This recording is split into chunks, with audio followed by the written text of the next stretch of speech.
Have a good day, Ma'am and Sir. My name is Anamin Yama, 36 years old from Philippines. I'm a younger daughter of the family. I am trustworthy, hardworking, friendly, honest, caring, and I'm responsible to the work.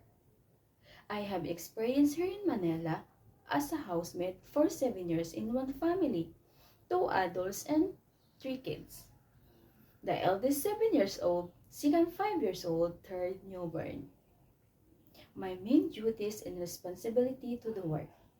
Take care of the children and preparing the needs going to school, cooking, cleaning, marketing, ironing, washing clothes, gardening, and washing the car.